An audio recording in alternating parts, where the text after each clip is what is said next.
Frère Damien Duprat, bonjour. Bonjour Marie. Vous êtes frère dominicain et directeur régional du pèlerinage du Rosaire dans la province donc du Languedoc-Roussillon. Voilà, vous êtes avec nous aujourd'hui pour venir parler de ce projet de loi pour l'accompagnement en fin de vie, projet de loi qui sera prochainement parcouru par le Sénat. Et je vous remercie d'avoir accepté cette invitation parce qu'avec vous, nous allons voir un petit peu quelle est la position de l'Église catholique vis-à-vis de la fin de vie. Effectivement, bien sûr, c'est un sujet important et qui nous rejoint tous dans notre expérience, dans nos vies, que ce soit peut-être nous-mêmes, qu'on ait été confrontés à une maladie grave déjà, qu'on y soit confrontés dans le présent. Aussi beaucoup d'entre nous, évidemment, c'est par rapport à nos proches. On a été confrontés à la fin de vie d'un proche qui s'est déroulée plus ou moins bien accompagné. Pour toutes ces raisons, pour bien d'autres, c'est un sujet qui nous concerne tous, qui vient nous rejoindre aussi dans notre intimité, dans nos convictions les plus personnelles, dans la question grave de la vie et de la mort. Et donc, effectivement, il me semble très important que, ensemble, collectivement, nous réfléchissions à cette question et nous intervenions dans le débat pour faire avancer le débat ensemble. L'Église catholique se positionne par rapport à ce projet de loi de façon assez claire, me semble-t-il. Est-ce que vous pourriez nous rappeler justement les fondements de cette position ? Oui, tout à fait. Je renvoie à, il me semble que Monseigneur Éric de Moulin-Beaufort, en mars 2024, dans un interview au journal La Croix, a exprimé d'une manière très juste et très complète ce que l'Église a à dire sur ce sujet. Enfin, complète, on peut toujours développer, évidemment. Donc, je lis le titre de cet article, qui reprend une phrase de Monseigneur de Moulin-Beaufort dans cette interview. Voilà ce qu'il dit. « Appeler loi de fraternité un texte qui ouvre le suicide assisté et l'euthanasie est une tromperie. » Voilà ce qu'il dit, et bien sûr dans son argumentaire, il donne des raisons de dire ce qu'il dit, d'affirmer que c'est une tromperie. Il y a beaucoup de raisons de le dire.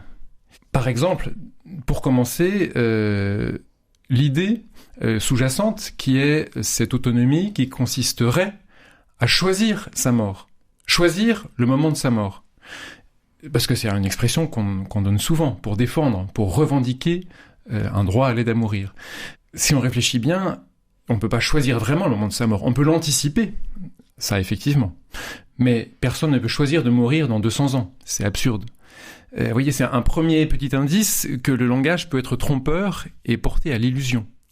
Quoi qu'il en soit, nous restons soumis à des contraintes, et notamment personne, comme dit Jésus d'ailleurs dans l'Évangile, personne en s'en inquiétant ne peut rallonger la durée de sa vie. On peut la raccourcir, certes. Et donc c'est une revendication effectivement qui apparaît aujourd'hui, ou depuis longtemps d'ailleurs. L'autre question essentielle de ce débat, c'est celle de la souffrance et de la compassion. Parce qu'évidemment, c'est au nom de la souffrance, en raison d'une maladie incurable et qui occasionne des douleurs et des souffrances pénibles et parfois très grandes, c'est à ce titre-là qu'on revendique une telle possibilité. Et bien sûr qu'il faut prendre extrêmement au sérieux ces situations, et la question est de savoir comment réagir avec compassion en société face aux souffrances, et parfois aux souffrances qui durent, aux souffrances qui s'accentuent avec le temps et qui sont parfois très pénibles et très, très fortes. Par rapport à ces souffrances, justement, on peut imaginer que les personnes qui sont dans la demande d'un suicide assisté sont dans une telle détresse. Quel type d'accompagnement l'Église serait en capacité de leur apporter ? Quelle réponse ? Elle est bien connue, cette réponse, ce sont les soins palliatifs. En tout cas, sur le plan médical, et pas seulement d'ailleurs, c'est aussi sur le plan psychologique, spirituel, etc. Tout un ensemble de soins qui ont pour mission d'accompagner les personnes, de soulager leur douleur avec des moyens performants, et qui, je tiens à le rappeler, l'Église admet tout à fait ce qu'on appelle le double effet. À savoir, le fait que des antalgiques puissants, comme la morphine, à des doses qu'on donne pour soulager la douleur, puissent aussi, peut-être, comme un effet secondaire qu'on ne souhaite pas, abréger la vie. Et ça, depuis Pie XII, c'est très clair. Il s'était exprimé à ce sujet d'une façon très claire et l'Église n'a pas changé sur ce point. C'est qu'il est tout à fait légitime d'admettre que des antalgiques puissants puissent aussi peut-être abréger la vie du moment que c'est pas ce qui est recherché, que c'est pas ce qu'on veut provoquer. Mais simplement en donnant ce qu'il faut pour soulager la douleur, effectivement, il se peut que la vie soit un peu écourtée. Mais ça, vous voyez, c'est ce qu'on appelle le double effet, et c'est tout à fait, ça pose pas de problème à l'Église. Je me permettrai de rentrer peut-être dans un cadre un peu plus privé, si vous le voulez bien, frère Damien. Dans votre ministère, que représente l'accompagnement en fin de vie et quelle forme prend-elle ?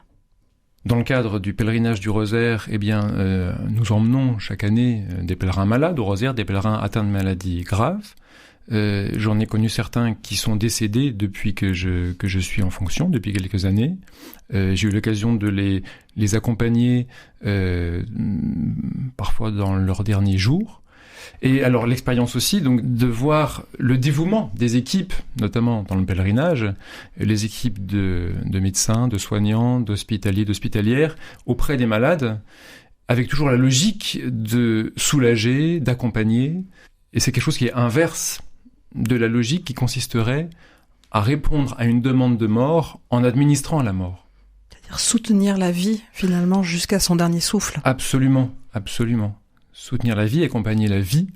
Refuser aussi donc ce qu'on appelle l'obstination déraisonnable, qui consiste à vouloir guérir quelqu'un ou en tout cas vouloir pratiquer des traitements parfois lourds, pénibles pour la personne, alors même que l'espoir de guérison est quasiment nul. Ça, c'est pas du tout une option que l'Église défend, au contraire. Ni obstination déraisonnable, ni mort provoquée. Mais entre les deux, il y a cet espace très beau et très large des soins palliatifs. Et puis donc, il y a toute la dimension, comme je le disais tout à l'heure, dans ces soins aussi, de l'accompagnement spirituel. Et nombreux sont les bénévoles aussi qui, au nom de l'Église, interviennent auprès des malades. Et dans cette série d'émissions, vous aurez l'occasion d'en interroger certains. Vous parlez bien sûr de l'accompagnement des personnes souffrantes, des personnes en fin de vie. Est-ce qu'il vous est arrivé également d'avoir des discussions avec des professionnels de santé qui sont forcément concernés par ce projet de loi et qui vont voir leur vie, leur éthique professionnelle remise en question ? Quels sont les échanges que vous avez eus avec ces professionnels de santé ?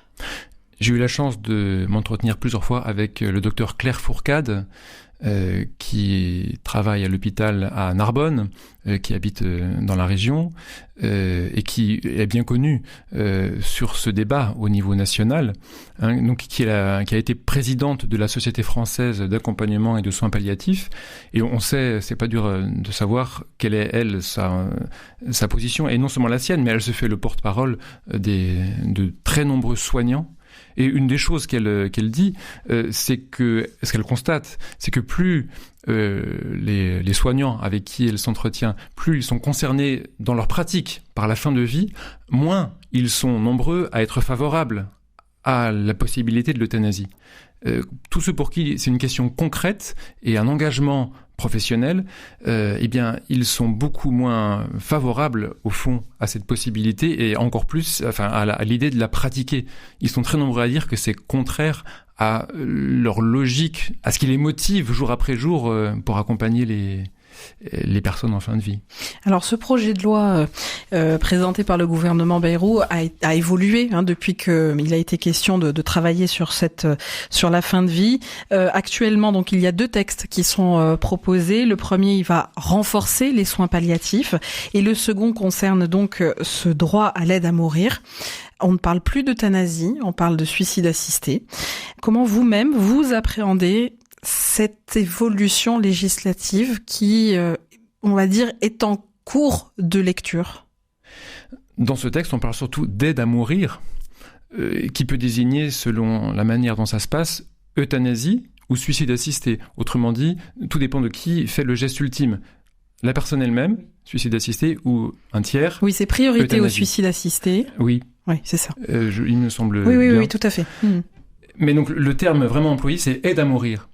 Et là, je cite Jean Jaurès, qui dit quand les hommes ne peuvent changer les choses, ils changent les mots.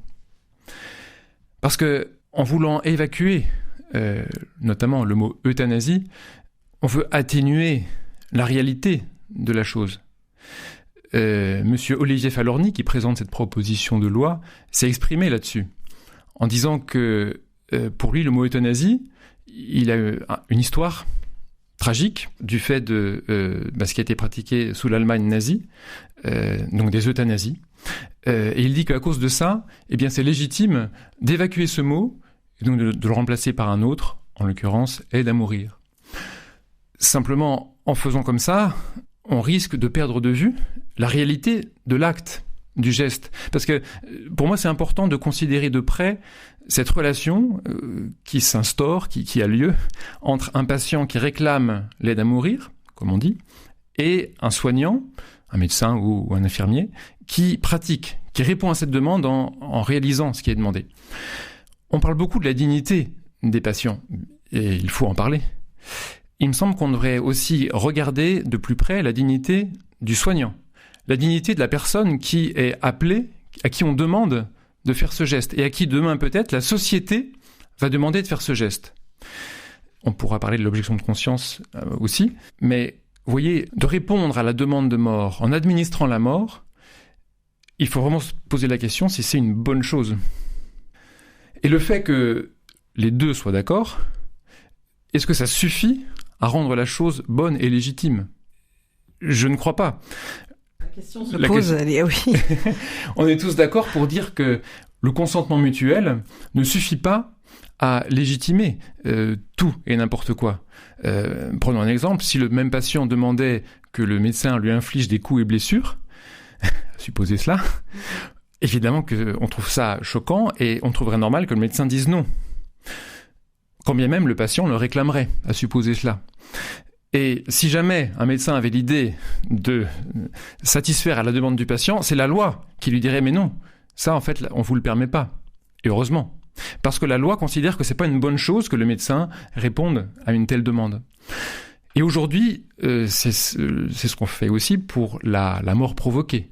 Dans l'état actuel de la loi, c'est interdit de provoquer la mort d'un patient, quand bien même il le demande. La question posée, c'est est-ce qu'on change ça ? Est-ce que le fait de le changer dans la loi peut rendre la chose bonne ? Est-ce que la seule raison aujourd'hui pour laquelle beaucoup de médecins refusent de répondre aux demandes de mort en donnant la mort, est-ce que leur seule raison c'est que c'est interdit ? Ou est-ce qu'il n'y a pas aussi comme raison que leur conscience morale leur dit que c'est pas une bonne chose ? Et donc si la loi change, ça ne change pas en fait le fait que c'est bon ou pas bon. C'est là-dessus qu'il faut réfléchir, en particulier. J'aurais juste une dernière question. Je sais que pour vous, elle risque d'être peut-être un peu compliquée. Si tant est que ce projet de loi devait être voté et devait être du coup institué, quel serait l'accompagnement spirituel, pastoral que l'Église pourrait ou que vous-même pourrez apporter à des personnes qui souhaiteraient avoir recours à cette aide à mourir ? Là-dessus, j'avoue que j'ai pas encore beaucoup réfléchi, je ne suis pas encore beaucoup informé. Je sais que l'Église de Suisse, par exemple, depuis longtemps, a élaboré une telle pastorale, puisque en Suisse, depuis des décennies, je crois, le suicide assisté est légalisé. Là encore, je crois que d'autres personnes dans la série d'émissions abordent cette question. Moi-même, évidemment que on s'adapte toujours aux situations, on fait toujours au mieux, on accompagne les personnes. À ce jour, c'est sûr que je m'investis davantage à mettre en lumière ce qui pose problème gravement dans cette proposition de loi, plutôt qu'à me projeter déjà dans ce qui, j'espère, n'arrivera pas en France. Merci beaucoup, Frère Damien Duprat, pour votre témoignage. Merci. Vous êtes effectivement le premier portrait à avoir initié cette série autour de cette question de la fin de vie. Je rappelle à nos auditeurs que vous êtes frère dominicain sur Montpellier et que vous êtes directeur régional du pèlerinage du Rosaire. Merci beaucoup. Merci.